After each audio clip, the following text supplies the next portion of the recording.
Bismillahirrahmanirrahim. Assalamualaikum warahmatullahi wabarakatuh.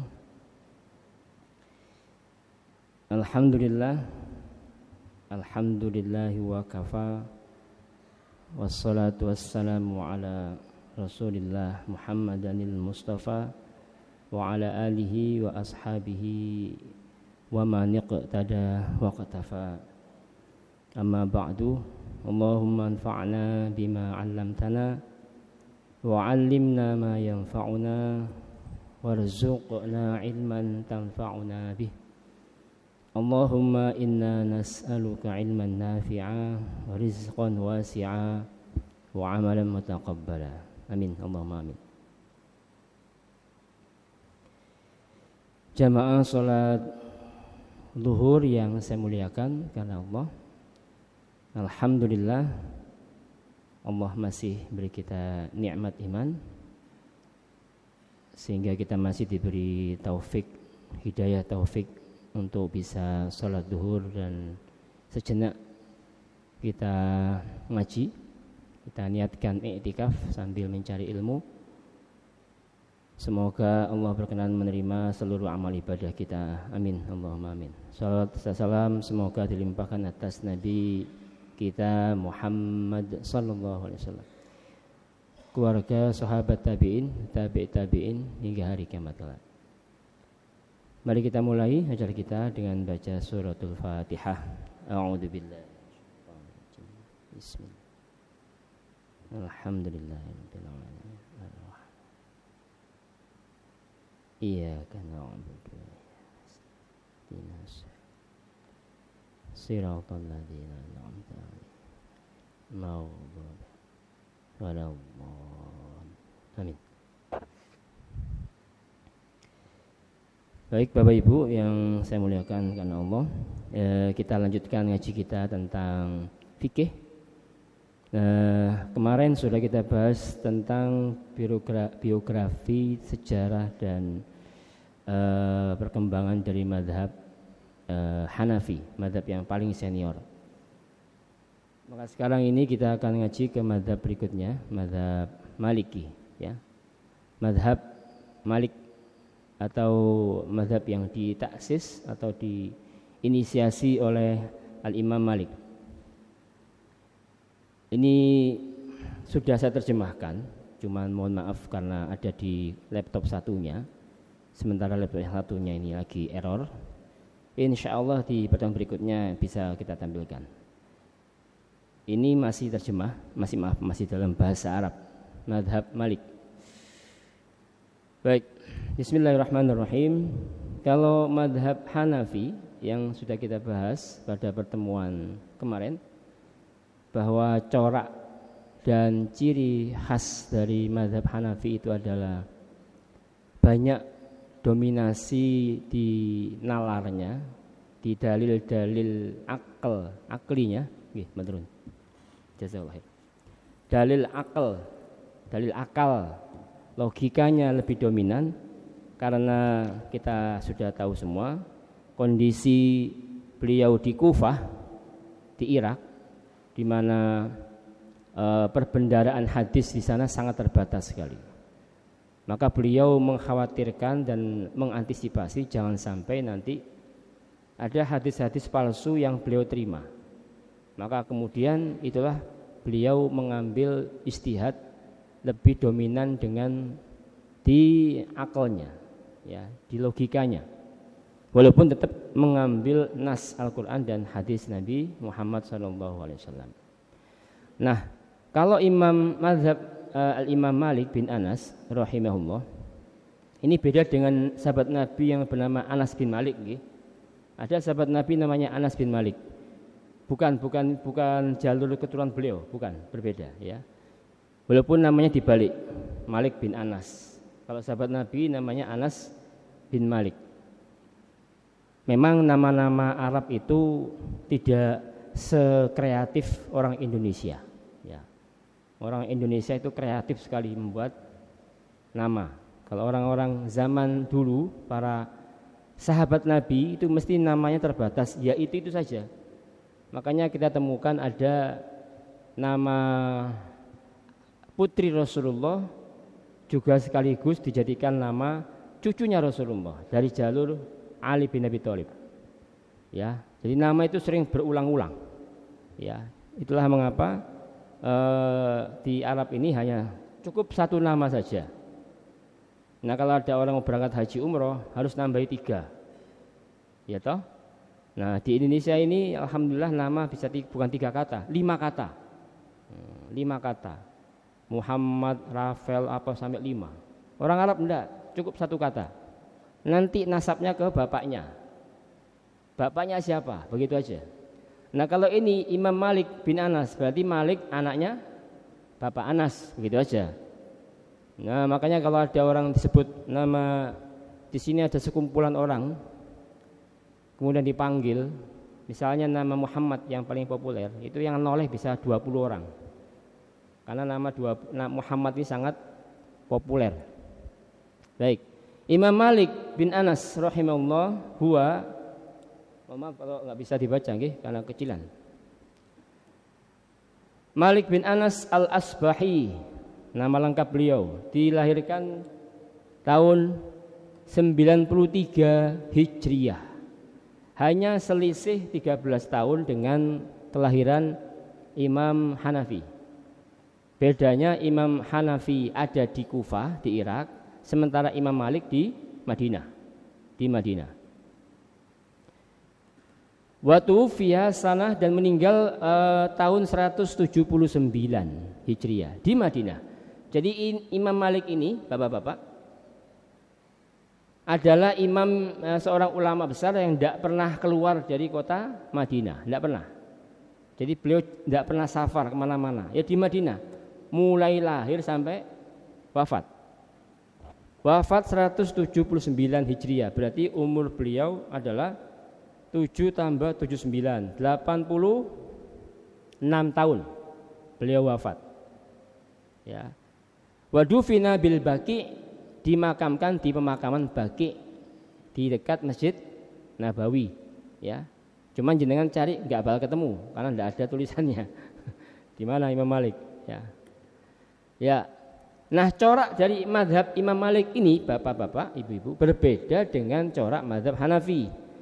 Karena kalau di mazhab Hanafi keterbatasan nas dari hadis sehingga kemudian mendorong Imam Hanafi untuk memperbanyak logika ketika berijtihad, maka mazhab Malik ini sebaliknya. Beliau hidup di sebuah kota yang itu pusatnya perbendaharaan hadis Nabi di Madinah. Jadi perbendaharaan hadis itu melimpah ruah di Madinah. Nah, karena beliau sangat berkelimpahan dengan dalil-dalil dari hadis Nabi Muhammad SAW, maka corak ijtihad beliau berbeda dengan corak mazhab Hanafi. Kalau Hanafi lebih dominan dengan logika karena keterbatasan hadis di Irak, maka kalau mazhab Malik justru sebaliknya, logikanya yang sedikit lebih dominan pakai dalil-dalil hadis Nabi Muhammad SAW. Nah, corak itulah yang harus kita ketahui. Kemudian yang akhirnya membuat ijtihad hukum dari dua mazhab ini sudah berbeda.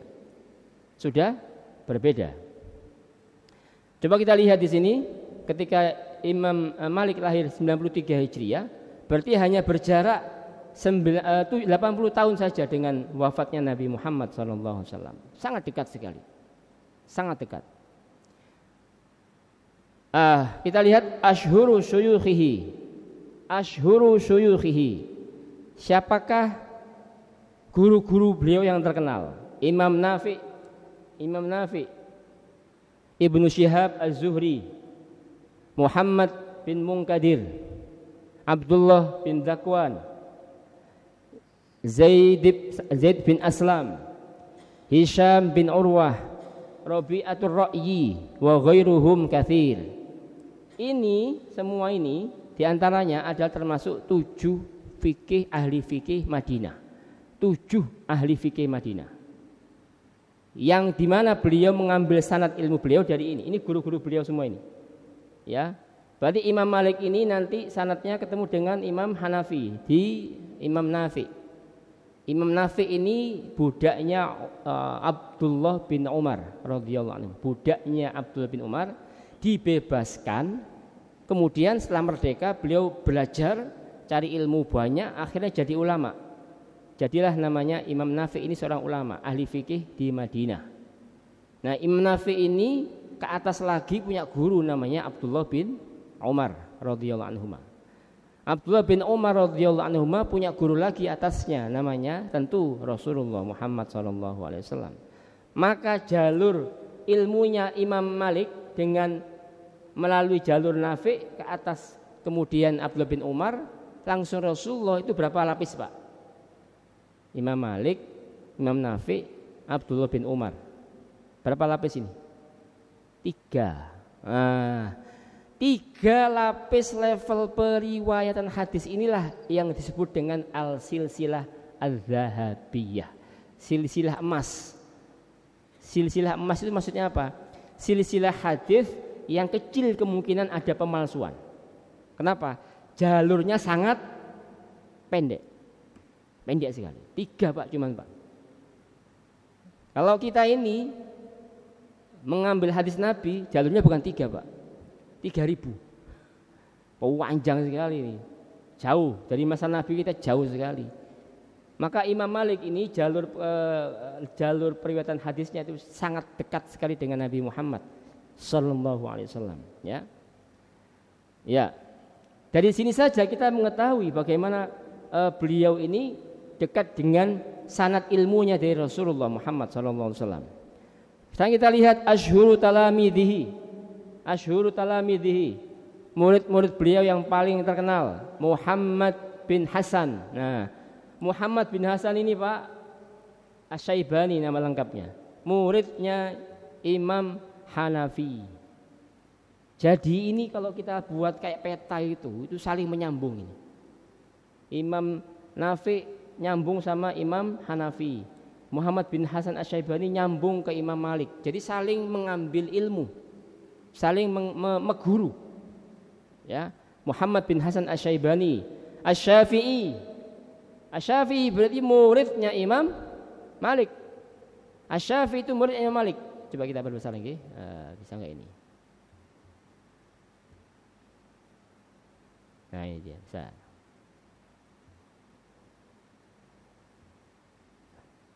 Ya, bisa dikit, alhamdulillah. Ya ini, alhamdulillah bisa.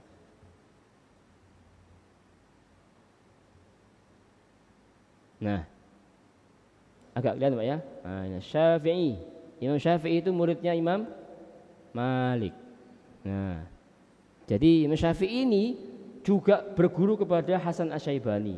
Hasan Asy-Syaibani berguru lagi kepada gurunya Imam Hanafi. Jadi ini guru dan murid semua ini. Ini guru dan murid, satu keluarga besar. Ya. Kemudian Abdurrahman bin Qasim, Abdullah bin Wahab, ini salah satu 7 ahli fikih Madinah. Kemudian Ashhab al-Qaisi, kemudian Abu Mus'ab az-Zuhri, kemudian Asbagh bin al-Faraj, kemudian Yahya bin Yahya al-Laits, kemudian Ibnul Madsyun bacanya ya. Kemudian Mutarrif wa ghairuhum katsir. Jadi ini guru dan murid yang ini semuanya ahli ilmu semua. Semuanya ahli ilmu dan mujtahid. Cuman yang diakui di mazhab ini adalah Imam Malik karena beliau punya jalur periwayatan yang khas dan punya metodologi yang berbeda. Baik. Jadi kita lihat para ulama kita sekarang, bapak-bapak, ibu-ibu, kalau jenengan menyebutkan guru jenengan sekarang, maka jenengan bisa dilacak sanad ilmu jenengan kemana, bisa, asal jenengan tahu nama guru jenengan.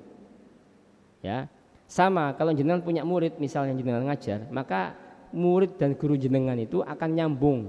Kalau ke atasnya nyambung ke Rasulullah, berarti jenengan sanadnya muttasil.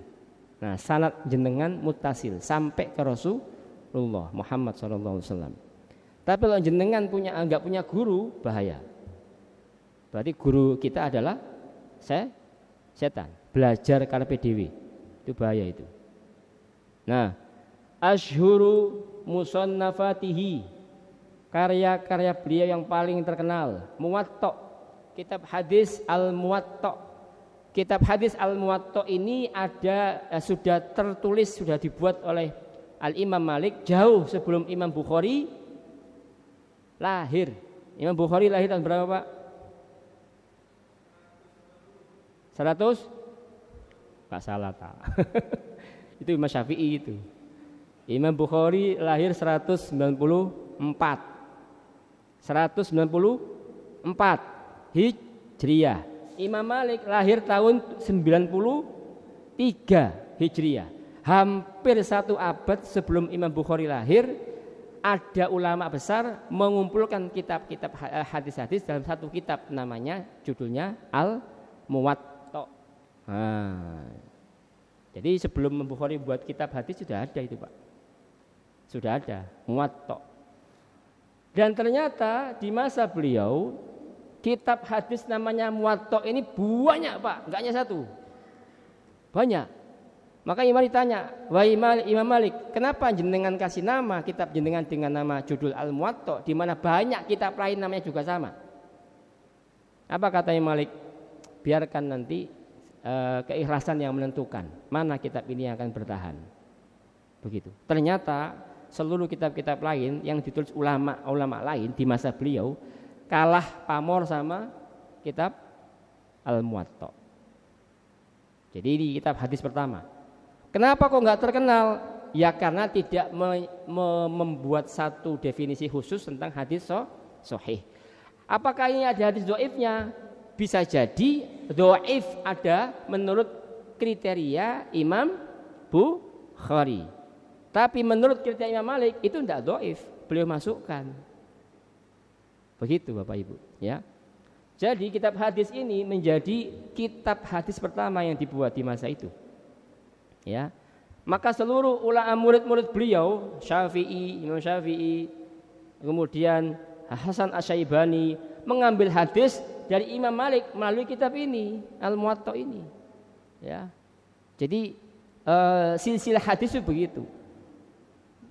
Apakah mungkin Imam Bukhari mengambil hadis dari Muwatta? Ya sangat mungkin. Kenapa? Karena Imam Bukhari itu juga mencari hadis-hadis yang sanadnya ali, sanadnya tinggi. Hanya cuma 3 lapis saja. Kayak tadi, Malik dapat hadis dari Nafi dari Abdullah bin Umar dapat dari langsung Rasulullah. Itu levelnya 3 saja. Sementara Imam Syafi'i tidak fokus ke dalam sanad-sanad yang tinggi, tapi sanadnya nazil. Imam Syafi'i itu mengambil hadis yang sanadnya banyak, bisa 7, bisa 10. Berbeda, ya. Kenapa Imam Bukhari gak ngambil hadis dari Syafi'i? Karena Imam Syafi'i fokusnya ke pemahaman hadis, bukan riwayat hadisnya. Itulah berbeda. Yang membedakan antara mazhab Maliki dengan mazhab Syafi'i. Dari mana? Dari mengambil sumber sanad hadis. Ini agak berat ini ngaji siang-siang begini ini. Ini kajian orang kuliah.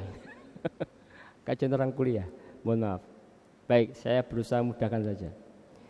Terus, Risalatun fil Qadar. Sebuah tulisan tentang takdir.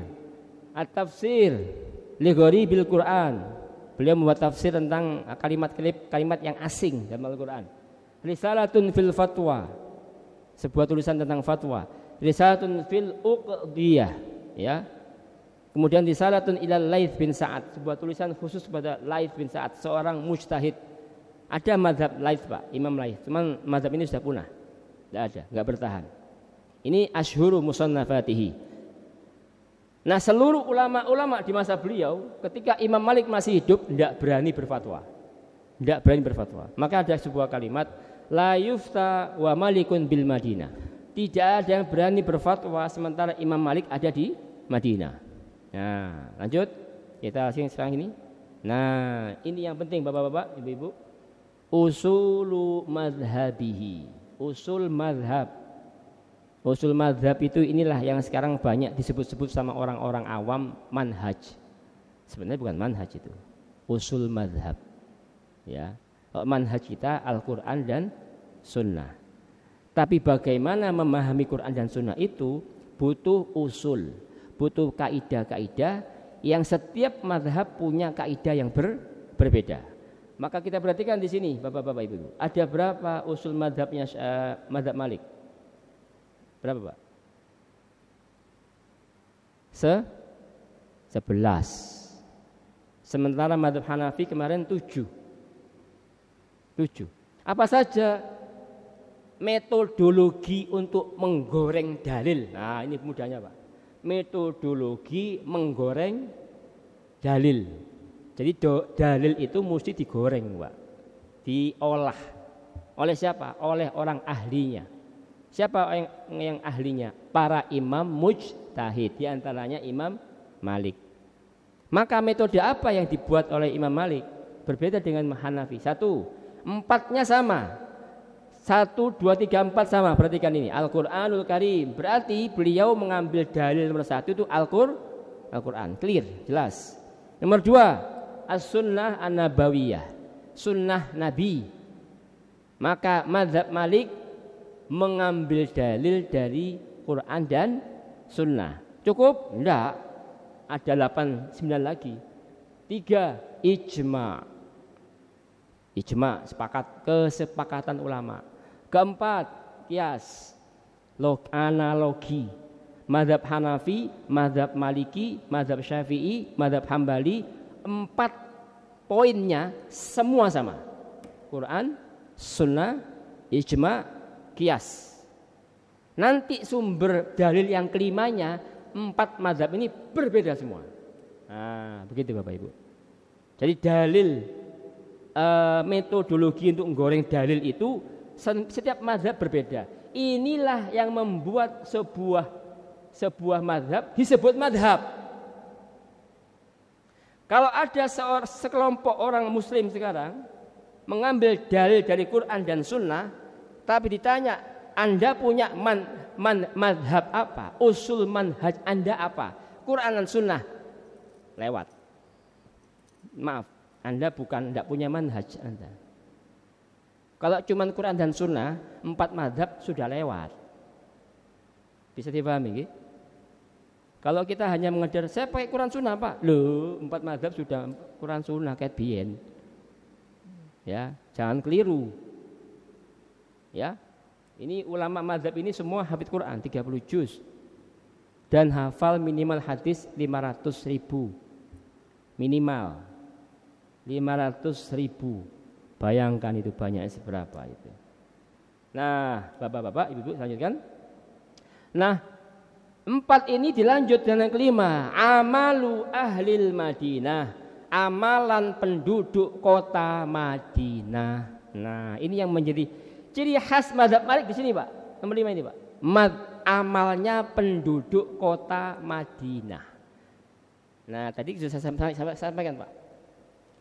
Saking banyaknya perbendaharaan hadis di Madinah yang Imam Malik sangat menguasai itu, maka hadis-hadis itu beliau sortir. Mana hadis yang mutawatir, mana hadis yang ahad. Hadis ahad al-mutawatir perawinya banyak, bisa 30-40 orang setiap level periwayatan. Tapi kalau hadis ahad periwayatnya cuma 1. Nah, ketika banyak hadis yang melimpah di zaman beliau, beliau lebih memilih amalan penduduk kota Madinah daripada hadis ahad. Nah, mungkin kita bingung, loh kok bisa perbuatan amalan penduduk satu kota kok jadi dalil? Khas ini, Pak. Mazhab Malik ini khas. Mazhab Syafi'i tidak ada, mazhab Hanafi tidak ada, mazhab Hambali tidak ada amalan penduduk Madinah, tidak ada. Kenapa kok Imam Malik menjadikan amalan penduduk kota Madinah sebagai dalil? Begini logikanya. Rasulullah SAW itu wafat di mana?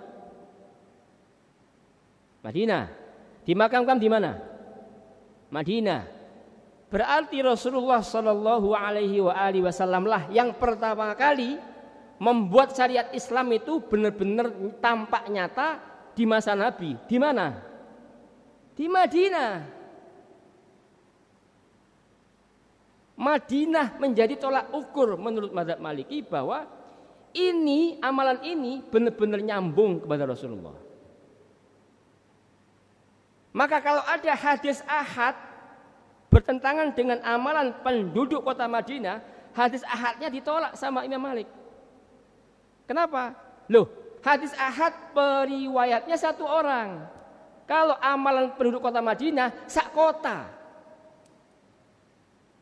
Gak mungkin orang satu kota berdusta atas nama Rasulullah. Nah, begitu Bapak-bapak penjelasannya. Itulah mengapa jenengan jangan kaget. Amalan puasa 6 hari Syawal hukumnya apa? Hukumnya apa, Pak? Sunnah. Sunnah. Betul. Menurut Syafi'i sunnah. Menurut Imam Malik makruh. Kaget mungkin. Kok bisa makruh? Hadisnya ada. Iya, betul. Hadisnya ada menurut mazhab Syafi'i. Hadisnya dianggap ada dan sahih menurut Imam Syafi'i. Tapi menurut Imam Malik, selama saya di Madinah, saya tidak pernah nemukan ada orang penduduk Madinah yang puasa 6 hari setelah 1 Syawal. Tidak pernah.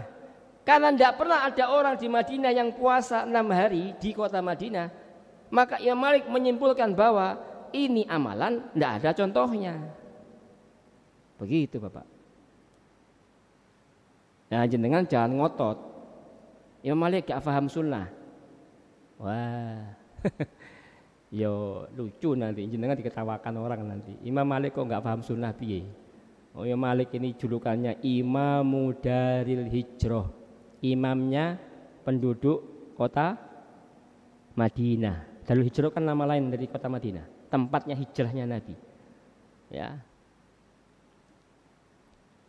Juga jangan kaget kalau beliau berfatwa bahwa air liur anjing tidak najis. Air liur anjing tidak najis. Kok gak najis Pak? Di Indonesia najis Pak? Iya, karena mazhabnya Syafi'i. Kok bisa gitu Pak? Iya, karena tadi itu bagaimana beliau menggoreng dalil. Yang digoreng dalilnya jumlahnya Quran 6.236, hadisnya 500.000 hadis digoreng semua sama beliau. Muncullah ijtihad begitu. Kita Quran ndak hafal, hadis lebih-lebih. Terus membahas satu tema yang sama. Jelas beda ijtihadnya. Begitu Bapak Ibu ya. Nah, jadi amalan penduduk kota Madinah menjadi standar dalil bagi Imam Malik. Kenapa? Ya tadi itu logikanya. Rasulullah hidup di Madinah, wafat di Madinah. Maka prototipe amalan sunnah yang paling representatif terhadap sunnah Nabi adalah amalan penduduk kota Madinah. Karena tidak mungkin sunnah Nabi enggak dikerjakan oleh penduduk kota Madinah. Mustahil. Itu ijtihad beliau. Ya, dan itu khasnya mazhab Maliki. Usul manhaj yang keenam apa? Qaulus sahabi, pendapat para sahabat. Pendapat para sahabat Nabi jadi dalil. Tapi enggak disepakati oleh ulama. Ya, mazhab Malik, mazhab Syafi'i, mazhab Hanafi tidak menjadikan pendapat sahabat sebagai dalil. Tapi mazhab Maliki menjadikan. Sahabat berkata apa? Ya, oke, jadikan dalil. Kenapa? Karena pendapat sahabat Nabi banyak yang bertentangan. Maka itulah kemudian tidak sepakat sebagai dalil yang disepakati oleh para ulama mujtahid. Dalil yang ketujuh, syar'u man qablana, syariat sebelum kita, syariat nabi-nabi sebelum kita. Apa itu contohnya? Khitan. Itu kan syariat Nabi sebelum kita. Ya. Kemudian yang 8, maslahah al-mursalah. Maslahah al-mursalah. Ini menjadi ciri khas juga dari mazhab Malik. Apa masalah mursalah ini? Beliau banyak beristihad bahwa hukum-hukum syariat ini mesti ada tujuan kemaslahatannya untuk umat. Itulah mengapa disebut-sebut mazhab Maliki ini dekat dengan pola istihadnya Umar bin Khattab radhiyallahu anhu. Kenapa? Umar bin Khattab itu banyak menggunakan logika Pak dalam beristihad. Umar itu sangat berani beliau, progresif sekali beliau itu. Ya, Umar bin Khattab itu sangat progresif. Kenapa? Beliau sepertinya melihat ini maslahatnya begini ini. maka beliau kadang seakan-akan menabrak syariat. Padahal enggak. Beliau melihat ada kemaslahatan di situ. Ya. Maslahah al-mursalat. Itulah kemudian ada ulama besar namanya Al-Imam Asy-Syatibi bermadzhab Imam Malik, karena beliau melihat bahwa ternyata syariat Islam ini punya 5 kepentingan. Menjaga agama, menjaga akal, menjaga harta, menjaga jiwa, satu lagi menjaga keturunan. Ini 5, Pak. 5 maqasid syariah. Untuk menjaga harta disyariatkanlah fikih-fikih jual beli, supaya gak ada orang mengambil harta orang lain dengan cara yang tidak benar. Untuk menjaga jiwa diharamkanlah membunuh. Untuk menjaga keturunan diharamkanlah zina. Untuk menjaga apa lagi nih, Pak? Harta, agama, maka orang yang murtad dibunuh. Begitu, Pak. Ini hukum di masa itu, ya, namanya maqasid syariah. Kemudian yang ke-9, al-istihsan. Istihsan itu bahasa lain dari kias. Kias yang berbeda dengan kias yang ini, berbeda. Ya, nanti kita jelaskan insyaallah. Kemudian yang 10, saddud dzara'i. Apa saddud dzara'i? Menutup pintu-pintu kemudorotan. Jadi daripada sakjane sebenarnya ini halal, tapi kalau mengarah kepada haram, ya maka yang halal bisa jadi haram. Ini namanya saddud dzara'i. Yang terakhir al-istishab. Istishab ini maaf, saya salah. Istishab ini model lain dari kias. Kalau istihsan ini berbeda, ya. Istihsan ini berbeda. Seperti begini. Ini sepertinya baik ini. Baik, kalau baik kita lakukan saja. Ini namanya istihsan. Nah, baik Bapak-bapak, Ibu. Waktunya kita sudah mau habis. Jadi ini kita masih sampai pada usul mazhab. Sekali lagi Al-Fakir perlu sampaikan bahwa inilah yang menentukan perbedaan mazhab. Maka sealim apapun kalau tidak punya metodologi tidak bisa disebut mazhab. Contohnya siapa? Imam Bukhari itu alimnya bagaimana? Kurang alim seperti apa? Tapi beliau tidak membuat satu metodologi ijtihad. Maka tidak pernah kita kenal mazhab Bukhari. Tidak ada. Karena beliau tidak menyusun rangkaian metodologi ijtihad untuk mengolah dalil. Padahal kurang pintar apa Imam Bukhari? Imam Muslim juga sama. Beliau tidak pernah membuat metodologi ijtihad, tidak pernah. Maka inilah yang membuat khas dan berbeda. Kenapa ini disebut mazhab? Karena punya metodologi. Dan inilah yang membuat ini berbeda. Setiap mazhab berbeda. 4 saja yang sama, sisanya berbeda. Maka itulah yang membuat ijtihad hukum masing-masing mazhab ini berbeda-beda. Ya, Imam Malik termasuk yang berpendapat mazhab Malik itu ada Imam Qarafi. Imam Qarafi itu berpendapat wanita haid boleh baca Quran. Boleh. Tapi tidak boleh megang mushaf. Tidak boleh megang mushaf. Yang boleh pakai lisan. 1, 2 untuk tujuan mengajar. Boleh. 3 orang ini hafal Qurannya banyak. Kalau haidnya panjang bisa banyak lupa, maka boleh mengulang hafalan Quran saat haid, tapi tidak boleh megang mushaf. Tapi pendapat ini menyendiri karena mayoritas mazhab 3 mazhab mengharamkan wanita haid memegang mushaf dan membaca Al-Quran. Oke, mungkin sampai sini ada pertanyaan, saya persilakan.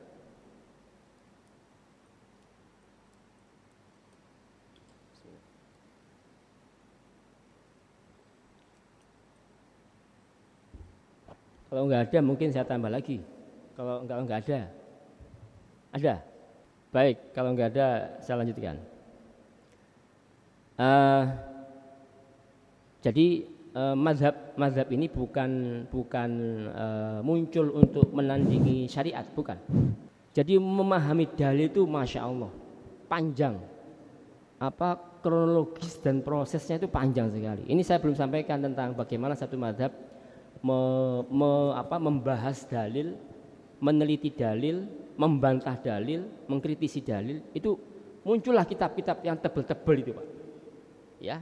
Jadi muncul kitab yang tebel-tebel itu dalam rangka ini, membahas dalil-dalil ini, ya. Jadi dalil ini jangan sampai begini, jangan sampai dalil kita pahami begini. Dalilnya ini sholat ini, dalilnya ini, tidak begitu. Tidak sesederhana begitu. Ya, apalagi yang membahas ini orang awam seperti saya, jenengan. Mau tambah nggak nyambung nanti. Ya. Nah, sekarang kita lihat sini. Madarisul madhab. Madaris ini madrasah madhab. Maksudnya apa? Di dalam madhab Maliki sendiri ada corak-corak pemikiran yang berbeda. Jadi satu madhab saja itu banyak perbedaannya, Pak. Masya Allah, ya. Kalau kita lihat nih, ini kalau kita lihat kitab-kitabnya madhab Maliki itu, ya sama, Pak. Kita ngaji sampai mati, belum selesai itu, Pak. Belum selesai kita ngaji itu. Padahal yang nulis itu, menulisnya itu masih dalam usia yang kalau kita hitung itu nggak mungkin nulis sebanyak ini. Kita ini yang tinggal baca nggak bisa tuntas. Kenapa? Saking banyaknya. Nah, ini corak pemikiran di madhab internal madhab Malik. Apa ini? Madrasah Al-Madaniyah. Berarti ada di Madinah. Madinah ini, Pak. Apa coraknya? Tamayyazat bil i'timad ala sunnah an-nabawiyah. Coraknya apa? Madrasah ini fokus dan konsen terhadap sunnah Nabi. Wa taqdimiha ala amali ahli Madinah. Mendahulukan sunnah Nabi di atas amalan penduduk kota Madinah ketika terjadi perbedaan pendapat. Nah, ini coraknya yang corak aliran Madinah itu begitu. Madinah. Kalau sekarang di Madinah nggak pakai madhab Malik sekarang, madhabnya Hambali. Tapi persis dengan madhabnya Imam Hambali. Fokusnya kepada sunnah Nabi atau hadis Nabi. Fokusnya. Kalau Hanafi banyak pakai logika dominan, kan hadis terbatas. Madhab Malik itu jangan pakai logika, hadis ada, begitu, Pak. Makanya coraknya itu letterlek. Madhab Malik itu letterlek. Apalagi, Pak? Pokoknya opo anane ya ngono lah. Ojo ditafsirkan macam-macam. Begitu. Makanya kalau jenengan lihat madhab Maliki sama madhab Hanafi itu berbeda coraknya. Coraknya berbeda, tapi tetap semangatnya mengacu pada Quran dan Sunnah. Ya. Wa ashhuru ulama iha. Siapa ulama terkenalnya madhab aliran Madinah ini? Utsman bin Kinana wal Mughirah al-Makhzumi Ibnul Majshun, ya, wa Ibnu Farihun wa ghairuhum. Ini nama ulama-ulama murid-muridnya Imam Malik yang kemudian lebih cocok dengan aliran Madinah, lebih mengedepankan sunnah Nabi dibandingkan praktek amalan penduduk kota Madinah. Ya. Madhab Mesir, aliran mana ini? Mesir, Al-Misriyah. Tamayyazat bil i'timad ala sunnah an-nabawiyah. Sama dengan atas, lebih fokus kepada sunnah Nabi wa ma'a mura'ati amali, tapi amalan ahli Madinah tetap jadikan referensi. Nah, kalau yang tadi mengutamakan hadis Nabi, kalau yang corak Mesir lebih tetap ikut sunnah Nabi tapi memperhatikan amalan penduduk kota Madinah. Berbeda coraknya. Sudah berbeda coraknya. Jadi satu mazhab sudah banyak corak. Tapi semua ini mengacu kepada 11 metodologi itu, Pak. Paham ya? Agak berat mungkin jenengan paham ini. Tapi saya jelaskan saja begini. Makanya jenengan jangan kaget. Kok ada ulama mazhab pendapatnya beda-beda, tapi satu mazhab. Itu biasa itu. Biasa. Tapi yang berbeda ini semua tetap mengikuti metodologi sang guru. Siapa? Imam Malik. Pakai metode apa? Ya tadi itu 11 cara tadi itu dipakai.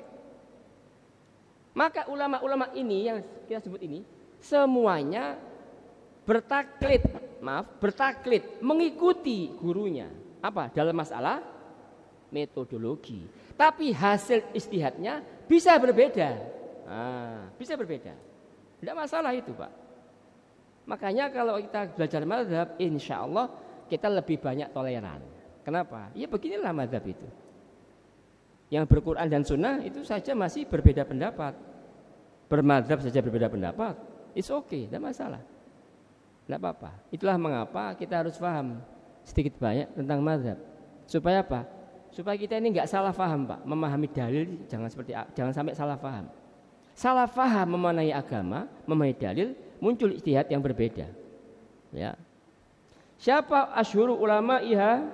Ulama terkenalnya Ibnu Qasim, Ashhab, Ibnu Abdul Hakam, wa Asbagh, wal Harith bin Miskin, wa Ibnul Mawaz. Ini semua ulama-ulamanya, murid dari murid dari Imam Malik rahimahullah. Kemudian madrasah apalagi ini? Irak. Ini Irak, Pak. Madrasah Irak. Ya, jadi di masa dulu itu Imam Malik itu mazhab Malik banyak dipakai di negeri-negeri ini. Negeri-negeri ini. Madinah, sekarang Madinah enggak pakai Malik, Pak. Madinah pakai mazhab Hambali. Ya, tapi hampir mirip. Kalau mazhab Hambali itu baca Fatihahnya, basmalahnya dipelankan.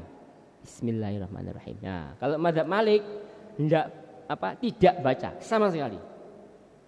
Jadi langsung baca alhamdulillah. Karena dianggap basmalah bukan bagian dari Fatihah.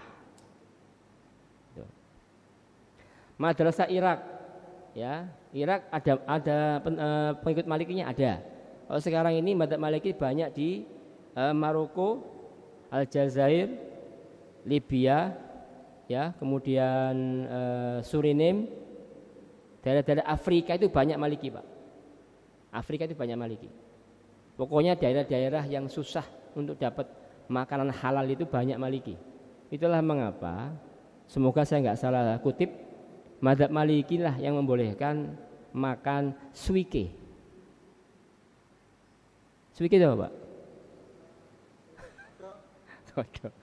Wadok itu halal di mazhab Maliki. Kenapa? Karena di sana itu jarang ayam, Pak. Ayam jarang. Adanya makanan-makanan begitu itu. Boleh. Bukan perintah, boleh. Nah, kalau Syafi'i haram. Syafi'i haram. Gimana, Pak? Kalau saya pindah mazhab, Pak, pengen makan suike, ya jangan. Jangan pindah mazhab hanya gara-gara kuliner. Pindah mazhab gara-gara kuliner ini enggak tepat, enggak kurang pas, ya. Ya. Waktunya habis ini, insyaallah. Nggih. Sementara ini dulu. Kita sampaikan nanti kita insyaallah pada pertemuan berikutnya kita tampilkan yang sudah terjemahan. Jadi lebih jelas nanti bisa jenengan baca sendiri. Ada lagi pertanyaan? Enggak ada? Kalau enggak ada saya tutup. Oke. Alhamdulillah. Semoga bermanfaat buat Al-Fakir dan panjenengan semua. Semoga kita ngaji ini bisa nambah wawasan, semakin berkembang, semakin bertambah, sehingga kalau kita banyak mengaji gini, insya Allah kita lebih terbuka wawasan kita, lebih lapang. Jangankan mazhab 4, mazhab saja ada 4 yang masih eksis. Setiap mazhab saja pecah lagi. Pecah itu bukan konflik, bukan, berbeda pendapat. Tapi semua ngikuti metodologi sang guru, yaitu Imam Malik rahimahullah. Imam Malik terakhir sebelum kita tutup adalah seorang yang layak untuk kita jadikan seorang imam mujtahid, karena beliau punya kapasitas itu. Hafal Quran 30 juz, kemudian sangat-sangat menghafal hadis juga banyak, kemudian sangat-sangat adab dan hormat kepada Nabi Muhammad SAW. Selama beliau di Madinah tidak pernah pakai alas kaki, Pak. Nyeker. Imam Malik ini nyeker, Pak. Loh, kenapa nyeker? Kan panas. Iya, tapi beliau milih nyeker. Kenapa? Kata beliau, di bumi Madinah ada sosok jasad manusia paling mulia di muka bumi. Tidak sopan bagi saya untuk berjalan di atas tanah ini dengan sandal. Masya Allah. Jenengan kalau umroh di Madinah nyeker mboten? Enggak kuat jenengan. Enggak bakal kuat. Imam Malik kuat. Saking takdimnya beliau sama Rasulullah Muhammad sallallahu alaihi wasallam. Itulah profil ulama kita, ulama madzhab Maliki. Orang sekelas ini layak enggak diikuti? Oh layak Pak, sangat layak. Sangat layak. Dibandingkan ulama sekarang, oh nyun sewu, bukan merendahkan, bukan. Jauh. Beda kelas. Beda kelas. Oke. Wallahu a'lam bishawab. Kita tutup dengan doa kafaratul majelis. Subhanakallahumma wa bihamdika asyhadu an la ilaha illa anta astaghfiruka wa atubu ilaik. Wassalamualaikum warahmatullahi wabarakatuh.